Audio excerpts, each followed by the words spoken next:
Hello po mga kababayan, kamusta po kayong lahat? And once again, welcome back to another episode of Simply Talkies Vlog.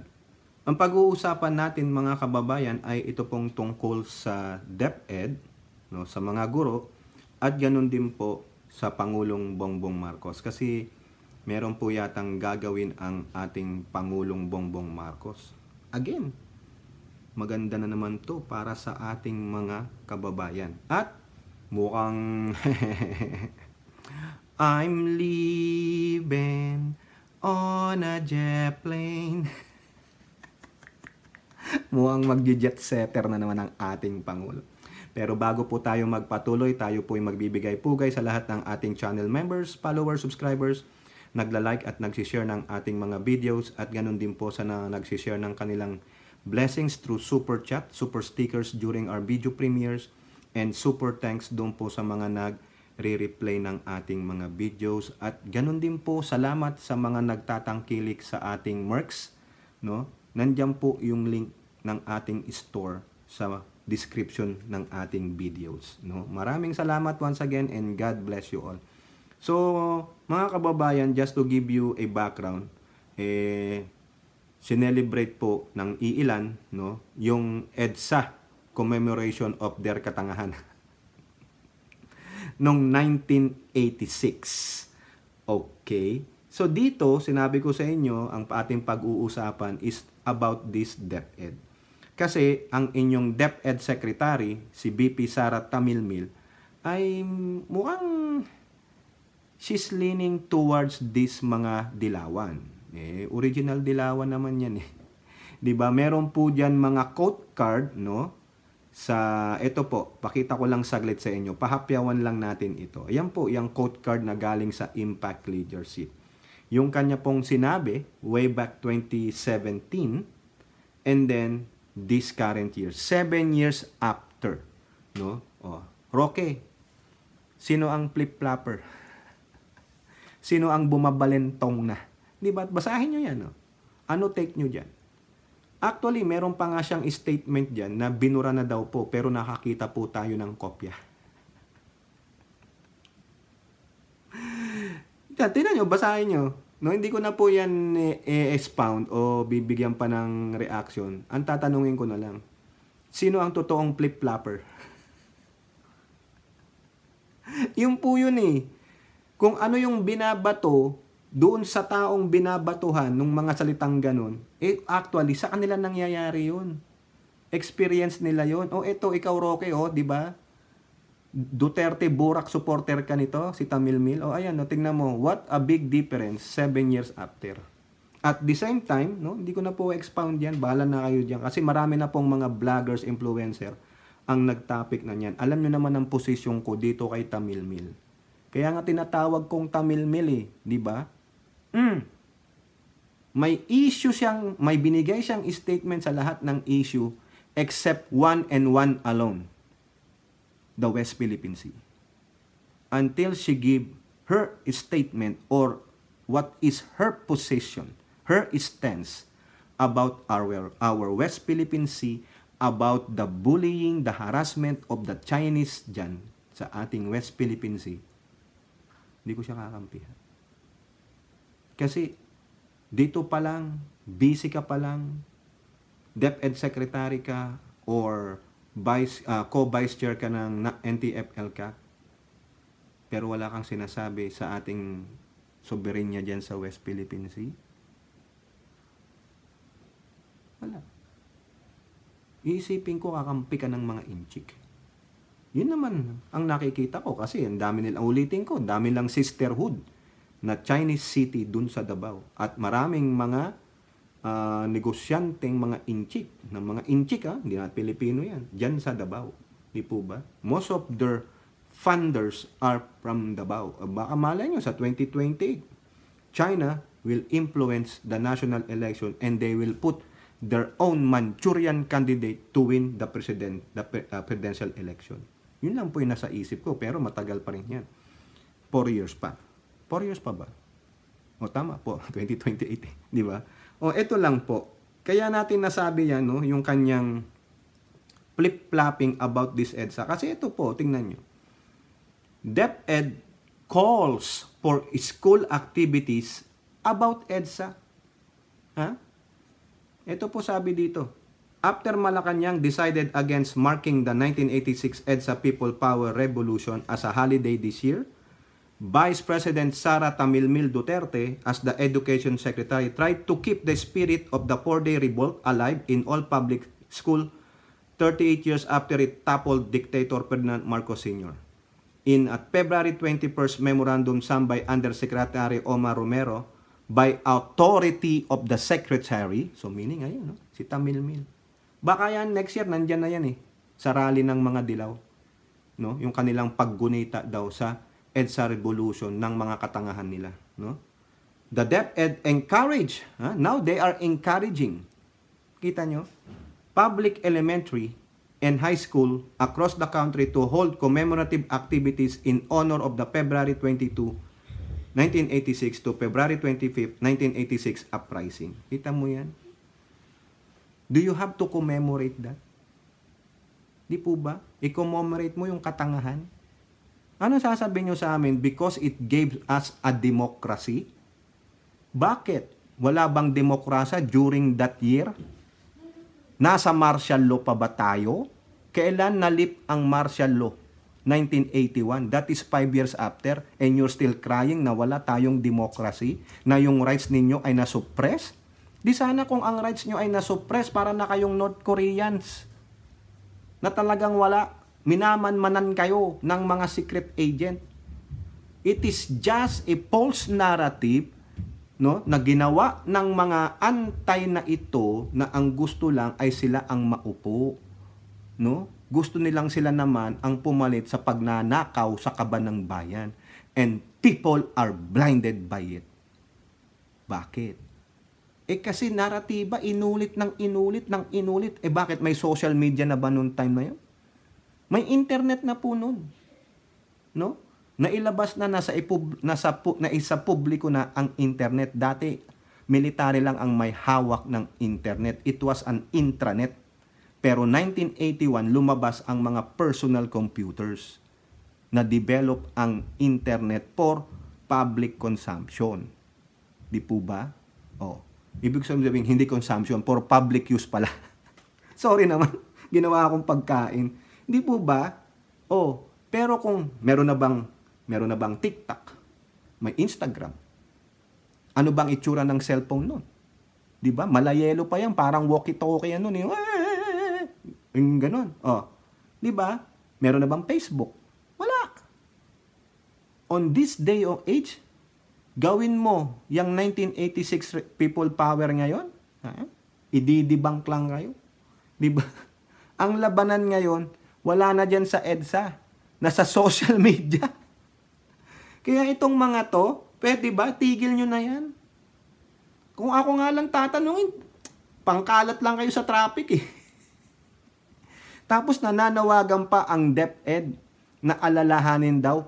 4 days yan mga kababayan Bring mo yan, 4 day. Mag-school activity kayo. Yan ang gagawin nyo within 4 days. Di ba? Ito pa sabi, year's theme to guide school officials and teachers in observing the event. DepEd said that this year's theme will be pagkakaisa at paninindigan laban sa mga bagong hamon sa bayan. Hindi ka na lang makiisa sa bagong Pilipinas. Tama na yung ganyan. Huwag nyo nang idamay ang mga paaralan kasi sa kakagamit nyo sa mga kabataan, lalong-lalo na ang mga estudyante na mga musmus naman, na mga walang alam, na mga minors, dinadamay nyo dyan. Mas makakaangat ba ng grade nila ito? Yes, dagdag kaalaman yan, but so be it. It's part of the history. It was written in so many books. That's it. We have to move forward. Hindi. Niloloko nyo ang mga kabataan. Tell them the truth that the EDSA revolution is only a revolution of those who wants to be in power. Kasi ang katotohanan, kung talagang sila ay para sa Pilipino, para sa totoong demokrasya, para sa kaunlaran ng bansa, di sana na tayo na ang number 1 na maunlad sa buong Southeast Asia, sa buong South Asia, sa buong Asia. Hindi. Naging worse pa. nung panahon ni Apo Lakay. Di ba? Tignan nyo kung anong economy na iniwan ni Cory. Pumasok si Fidel Ramos, akala nyo, ganun din, wala. Si Erap, tinapol naman siya. Magandang layunin niya sana sa West Philippine Sea, kaso baka yun, nasa backing ng China, tinanggal siya. Si Gloria, pinagkatiwalaan nyo, pero nang gulang, di ba? I am sorry. Ganun, pero hinayaan nyo pa rin siya, wala kayong ginawa para i-impeach siya. Hinayaan nyo yung isang manggugulang na mamuno ng mahigit 9 na taon. Di ba? Anong klaseng demokrasya yon? Demokrasya na puro failed. Demokrasya ng kasinungalingan. Di ba?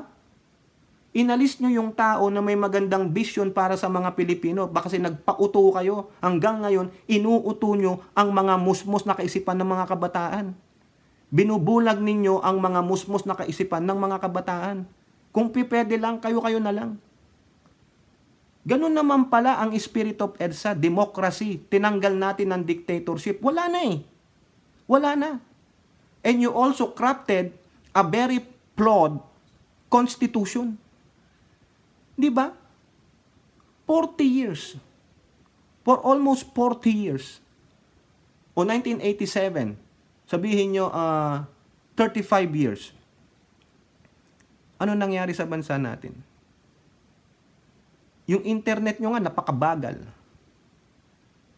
Yung inyong transportation, pati jeepney, inaayawan. Modernization.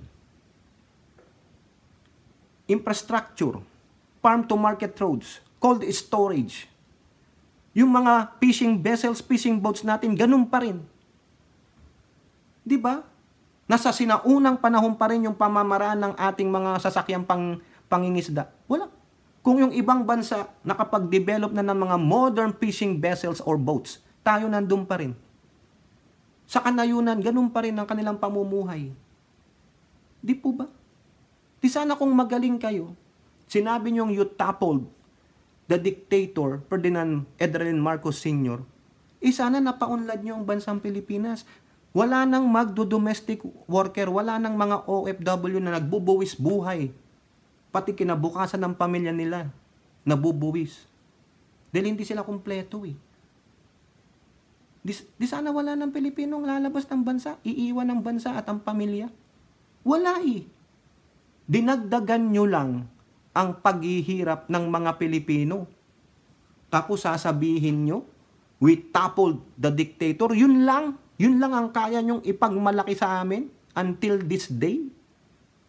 Di ba? Di sana na ipagmalaki ninyo, meron nang lumilipad na kotse sa Pilipinas. Wala kaming, ang OFW namin is less than 1%. Ayaw namin sa Western countries kasi we are more powerful than them. Wala. Di ba? Wala. Ni traffic system walang-wala eh. You cannot even obey a simple law. Traffic law lang. Walang silbi. Di po ba? Hindi alam ang four-way stop. Hindi alam umistop sa stop. Hindi alam magbigay sa mga pedestrian. Di ba? Ayun ba yung demokrasyang binigay nyo sa amin? Tapos every year, inaalala nyo, lagi nyong sinasabi, ipagpatuloy natin ang katotohanan, ang pagkano ng diktadorya. Wala na si Apo Lakay. Wala na si Cory. Wala na yung mga main players, pero kayo, nandun pa rin kayo na sadlak. Pwede ba bumalik na lang kayo sa 1972? Kaming maiiwan, kami na lang ang mag-move forward. Di ba? We don't have to build this kind of shit in the middle of the road. Di ba? Gumawa kayo niyan in the middle of the road. Sino nakaisip niyan? Yan ba yung demokrasya na sinasabi ninyo na hadlangan nyo ang trapiko dyan sa EDSA? Na sobra na nga ang traffic tapos magaganyan pa kayo? Walang essence. Kaya nga po, no? Meron akong nakuwang video mahaba lang mga kababayan, yung mga sinasabi nila na bakit daw nawawala na ang spirit of EDSA because it is nonsense. It is just a repeating na tinaboy natin ang diktador. Sino naman diktador ngayon? Sino nang diktador ngayon? Wala! Sino ang diktador na namumuno ngayon sa bansa natin? Wala! Pero kayong kaisipan nyo, nandun pa rin. Hindi kayo namove forward, kaya yung bansa natin hindi namove forward sa progress. Meron pang sinamahan pa ni Tamilmil na ibang-iba na flip-flopper. Nakita nyo? Yan yung tinutuong tinatawag na pamumulitika. Trapong-trapo. Nandun na po yung Tamilmil na vice-presidente ninyo.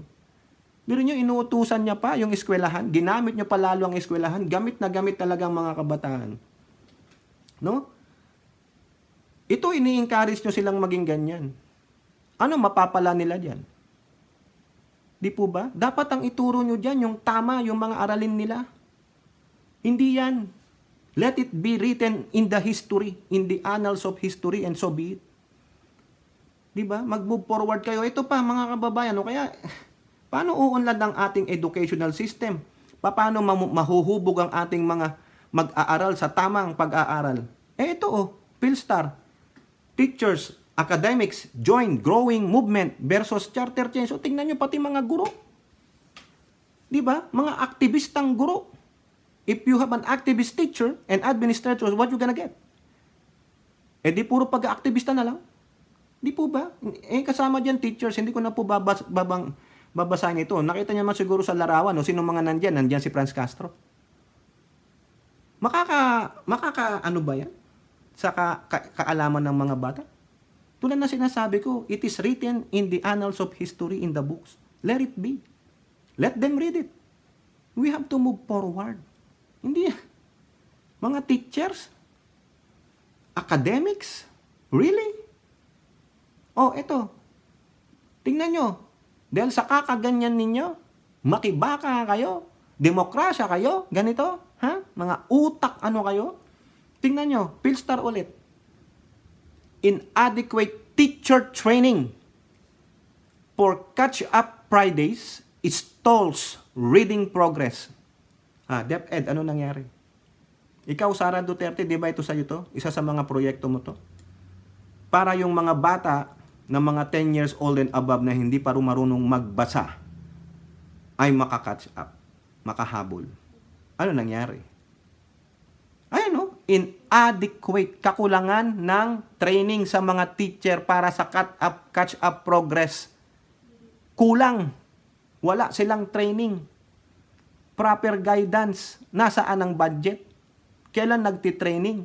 Masusi bang pinag-aralan yan? O ano na, DepEd? Isa na naman itong blemish sa inyo. Tapos sinasabi sa survey ng mga survey na most trusted ang DepEd. For what? How can you trust them if they have such kind of BS?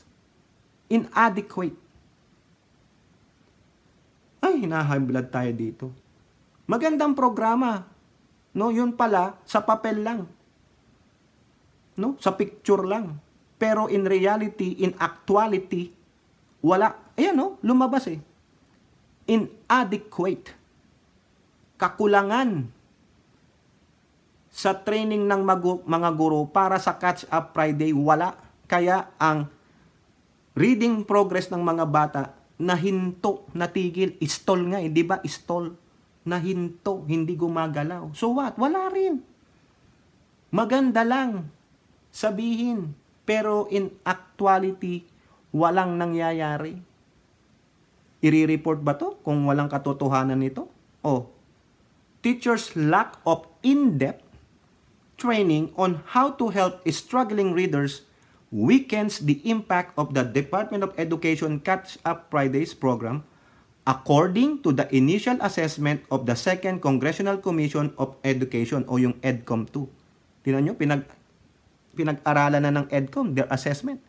DepEd's weekly reading intervention programs aims to close the reading gap among Filipino students by dedicating half of Fridays to reading and writing, but EDCOM 2 warned that just getting students to read text is not enough to improve their skills. Correct. Kailangan reading with understanding. Ganun. Kailangan sa pagbabasa nila, kailangan mag-examine sila. For example, dito po sa elementary, no? We have first grade to 8th grade. Meron silang AR reading yan. Tama ba ako? o hanggang 5th grade lang, no? First grade, correct me if I'm wrong, yung mga nandito po. First grade to 5th grade, they have AR, no? Yung accelerated reader. Mga bata po, papupuntahin sa library. Bibigyan sila ng set of their level. Kung yung librong kukunin mo ay level 2, nasa assessment na yon, no? Sabihin, ito, hindi ka pwedeng bigyan ng above level 2 unless otherwise it was given to you by your teacher o na-assess ka na nung computer. Kasi pagkatapos mong basahin yung libro, no, base sa yung level, mag-e-examine ka niyan. There will be sets of question. The maximum is 10. At merong certain points yan. Ang ginagawa po dito, no, hindi tulad sa atin, dito, meron sila yung tinatawag na awarding ceremony. Yung parang every quarter, no, nang natapos yung first quarter, meron pong mga awards yan. Yung how many points na ang AR mo, na-meet mo na ba yung goal. Kung ang goal mo ng first quarter ay 20 points, at lumagpas ka doon, bibigyan ka ng certificate. Just to encourage you, read. Ganun po. No? Ganun din ba dyan sa Pilipinas kayo? Ngayon, ayaw daw nilang i-adapt yung parang tutulungan sila ng mga Western countries about the schools. Yung mga aktivista, ayaw nila. Ayun yung inaano ng mga teacher saka administrator. Yung pinakita kong isang article, yung nilalaman, ayaw nila. So ayaw nyo. Anong plano nyo para sa kaiunlanlad ng educational system ng mga kabataan natin, mostly the grade levels? Let it be. The system is not working. The system is a failure. So what we gonna do? Di po ba? Eto na nga lang catch-up Friday, so inadequate training. Ano na, DepEd, Secretary? Akala ko ba most trusted ka? Baka naman gawa-gawa lang. Baka manipulation lang. Di ba? Quote lang yun, ha? O question mark. Tatanong lang. Ano yan? Ito sabi, to reading and writing, but EDCOM 2 warned that just getting students to read text is not enough to improve their skills. Ano ang dapat gawin? After they read their text, pag-examine ninyo, tanungin nyo sila kung naintindihan nila yung binabasa nila. And then give them points. Ganun. Para at least matest nyo sila kung yung binasa ba nila, naintindi nila, na-comprehend nila o hindi. Hindi yung hahayaan, sige, nabasa ko, natapos ko na. Kaso hindi na naintindihan Wala rin. Di po ba? Ito pa masakit. Around 90% of Filipino children aged 10 struggle to read simple text. According to the World Bank's 2022 data on learning poverty, a metric that was already high before the pandemic. Tingnan nyo na, 90% na, tumaas pa ng 20%. Di ba? Ibig sabihin, lalong tumaas nung nandyan na si Tamil Mil. Based on EDCOM consultations, Catch-up Fridays do not appear to be structured to optimize learning recovery. So therefore, there is a initial failure. Di po ba? It seems that teachers have not been provided in-depth training on how to conduct effective reading intervention. While reading classes focus on reading more text, they do not necessarily help the students improve their reading skills. Correct! Kung basa lang ng basa, wala naman intindihan. Kaya nga sabi ko sa inyo, reading with comprehension. Hindi yung nagbasa, okay, next, wala ka naintindihan. Di ba?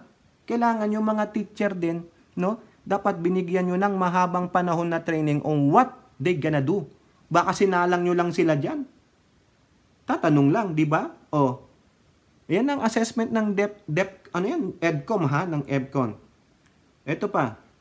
While Catch-up Fridays also requires schools to provide intervention for two kinds of students, those who struggle to read or cannot read at all, and those who need slightly less help. EDCOM 2 observation showed that this is not done in all schools. Patay. Ang ganda ng programa, but the implementation is a failure. Ito pa sabi dito. Ito pa. During a meeting between EDCOM 2 and DepEd on Thursday, Undersecretary Gina Gonong explained that teachers nationwide have already been trained to implement its national reading program, especially on how we handle learners on different levels. But Yi said that EDCOM 2 has noted the lack of differentiated instruction in several schools. We know, we visited many schools, that differentiated instruction is not happening. If you look at the policy, it's not explicit to be differentiated instruction. It is not explicit that you group learners by ability. Ay, nako, yun, dapat baguhin mo ito. Ha? Magagaling naman siguro kayo dyan. So dito, for the meantime, based on the assessment of EDCOM 2, the Catch-up Friday is a failure. Gawan nyo ng paraan yan. Hoy, tamilmil. Trusted ka pa naman daw, sabi ng mga survey, pero wala pala. Taas-taas ng survey record mo. Yung pala, wala pala. Kaya iniisip ko tuloy ngayon, baka pinababango lang ang pangalan mo. Pero sa totoo lang, you're an F. Di ba? Tama mali mga kababayan. Ha? Kasi kung ano-ano ang inuuna ninyo, let's check kayo.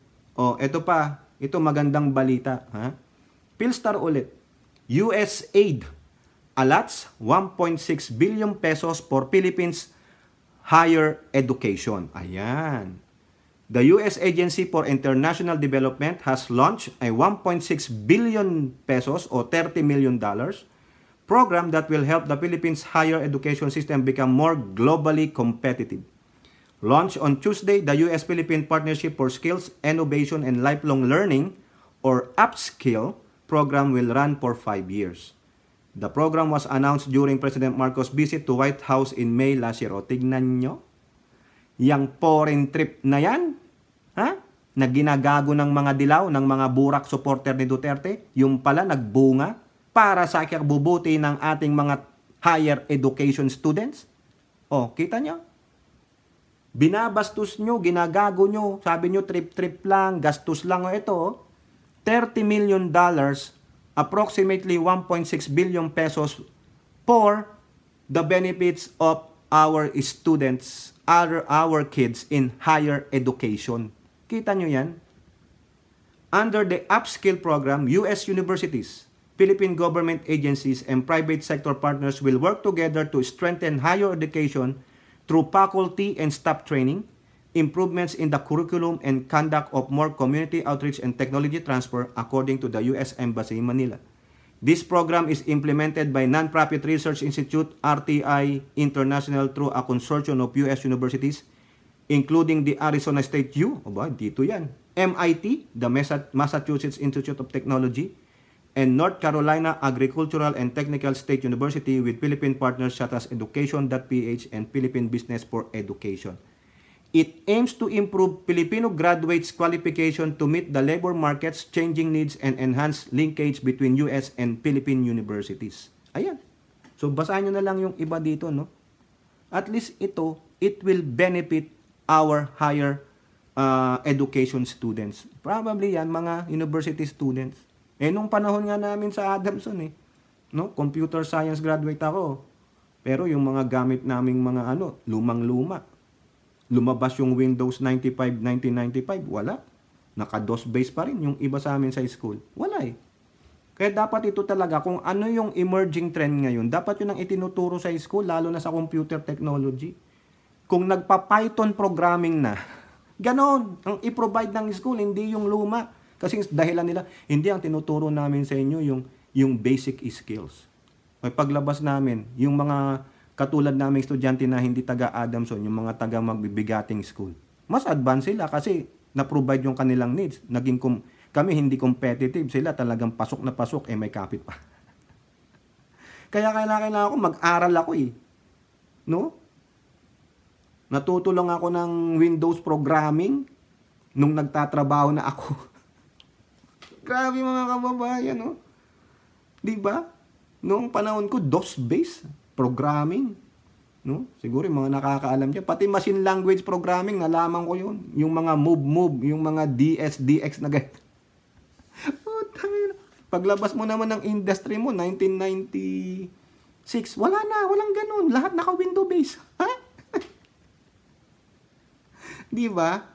Tapos pag mga database naman, mga Oracle na, wala kaming ganun. Pinag-aralan mo, Foxtrot, Foxbase, COBOL.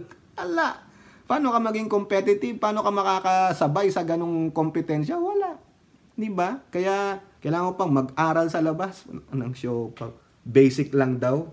Dapat nag-basic lang, nag-STI ka muna noon. That time. STI, magaling pa eh. Magagaling mga STI eh. Di ba? O, ito. Pasok tayo dito mga kababayan. Kay Pangulong Bongbong Marcos. Kasi may magandang balita po. Actually, ngayon na to sa Pilipinas, February 26, meron po siyang gagawin. Sa balita ng Manila Bulletin, Marcos to sign 3 landmark laws on February 26. 3 batas ang pipirmahan niya sa February 26. Lunes po sa ating bansa. Actually, Lunes na ngayon. No, pagkagising siguro niyan. President Marcos is to sign 3 important laws on Monday, February 26 that will benefit Filipino seafarers, senior citizens, and locally made products. Ay wow, senior citizens at mga ano.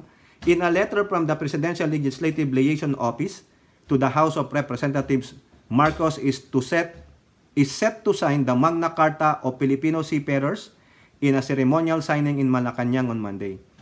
President Marcos certified this measure as urgent in September last year as this aims to ensure the Filipino seafarers will continue to have an edge over their foreign counterparts through training and education. Good job!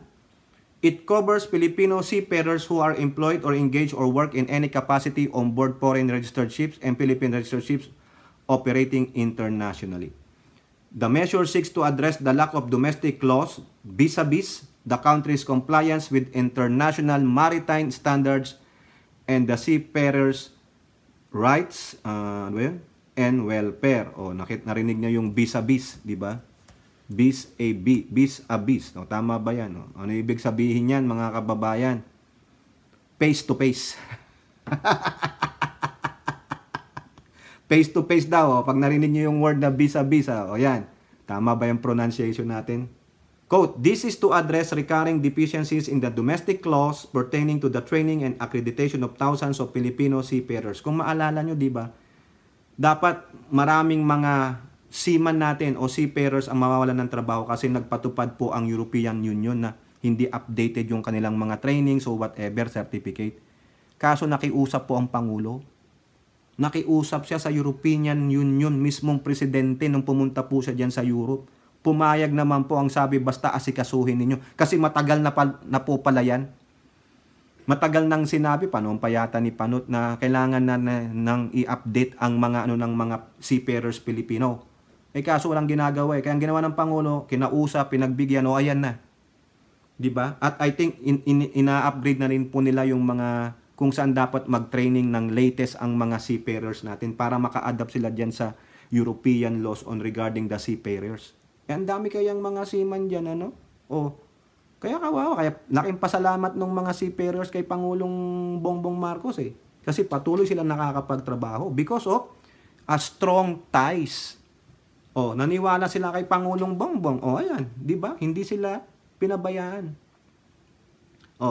Which endanger the employment in the European market in particular and the global maritime arena in general, the Presidential Communication Office said. More seniors to benefits. Malamang nanay ko dito makaka-benefit na. Okay. President Marcos is also slated to sign the measure granting benefits to Filipino octogenarians and nonagenarians. Octo means 80. Nano means 90. Paano pag unano? Sorry, nang-aasar lang. Under this measure, Filipinos reaching the age of 80, 85, 90, and 95 will receive an incentive from the government worth 10,000 pesos. Malapit ng mother ko dyan. Ngayon. Malapit na mother ko. Next year, 80. Sa awa ng Diyos, sana umabot siya dyan. Meanwhile, Those reaching the age of 100 shall still receive 100,000. O pag umabot ka ng 80, 10,000. 85, 10,000. Every 5 years may 10,000 ka, asawa ng Diyos. In a statement, Senator Amy Marcos said this measure was important amidst the rising cost of living and healthcare expenses for senior citizen. O mukhang si Tambalina yata ang may akda nito. Ay, maganda yan. O, di ba? Ganyan sana. Senator Tambalina, ganyan. Gawa ng batas. O, di ba? Matutuwa pa kami. Hindi yung puro ka. Tatak Pinoy Act. Marcos will also sign the Tatak Pinoy or Proudly Filipino Act on Monday. This measure seeks to bring to the poor Filipino-made products and services. Good job.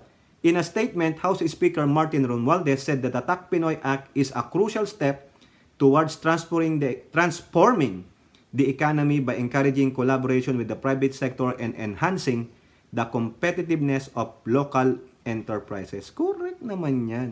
The measure outlines a comprehensive strategy, setting the stage for formulating, financing, implementing, monitoring, and evaluating the Tatak Pinoy strategy. Actually, nung nauwi akong Pilipinas, lagi akong gustong-gusto kong pumunta doon sa store na yung parang yung nakalagay Susi Rizal, yung mga short nila. Ang problema, since ang laki-laki ko na, dito, ang short size ko mga kababayan, 2XL. Hindi kong Pilipinas, naghahanap ako. Anong size nito? Sir, XL po yan. Wala na kayong mas malaki. Ay, sir, hanggang ganyan lang eh. Ay, kung di kakasya to, magiging suman ako. Tapos nakakita ako ng 2XL. Hindi pala 2XL talaga. Maliit pa rin. 2XL to, dapat okay na. Yun pala, hindi para pa rin akong suman. Kaya nung nasa Bigan ako, nakakita ako short. Alam nyo kung ano nakakuha ko mga kababayan? Anong short size? 5XL. Kasi hindi American size. Kaya yung 5XL, parang 2XL lang dito. Eh ngayon, namayat ako. Kaya ito, alam nyo kung anong size nito dati? No? Naisusuot ko ulit. Large. Large na lang tayo. Kita nyo, naisuot ko ulit. Talagang kinlose ko to. Baka kasi makita nyo, baka sabihin nyo nakita na yung cleavage. Mahirap naman yun. Kailangan maging decente tayo dito. So yun po mga kababayan, si Perer, mga Octa and Nona Gijarians, hindi kasama yung Unano Gijarians, at yung Tatak Pinoy Act, mga patronizing the locally made products, yung mga Tatak Pinoy. Okay, yan ang maganda. Pipirmahan po yan, siguro may ceremony dyan. Okay? Next, the last one will be, our president will be, I'm leaving on the jet planes. Don't know when I'll be back again. Kasi po, ayan Manila Bulletin. Marcos will be first Filipino president to address Australian Parliament. Marami na namang magagalit dito. Kasi first, ba't hindi nangyari kay Duterte? I-inalienate niya eh. Ang galing talaga ng ating Pangulo, mga kababayan. President Marcos will be the first Filipino president to address the Australian Parliament during his visit to Canberra next week to discuss the strategic partnership that the Philippines and Australia signed last year. Malacanang said that President Marcos will visit Australia February 28 to 29. 2 araw lang naman pala. After being invited to be a guest of the Australian government. Guest pala ang Pangulo, pero first Filipino na i-address niya ang Australian Parliament. So meaning, they believe on him. Statesman! In the statement, Pala said Marcos will join the list of 16 world leaders, G16, who have addressed the Australian Parliament, including US President George H.W. Bush, yung matandang Bush, si Bill Clinton, yung batang Bush, and Barack Obama, Chinese President Hu Jintao, and Xi Jinping, and former UK Prime Minister Tony Blair. Other Asian leaders who have addressed the Australian Parliament include the late Japanese former Prime Minister Shinzo Abe, Singaporean Prime Minister Lee Hsien Loong, Indonesian President Joko Widodo, and Papua New Guinea Prime Minister James Marape. Ayan. During his trip to Canberra, the President is set to meet Australian senior officials to discuss defense and security, trade, investment, people-to-people exchange, multilateral cooperation, and regional issues. Marcos will also witness the signing of new agreements in areas of common interest to complement the cooperation with Australia and expand engagement for mutual capacity building. Ayan, ang ganda naman nito. So, hindi ko na po babasahin lahat ito.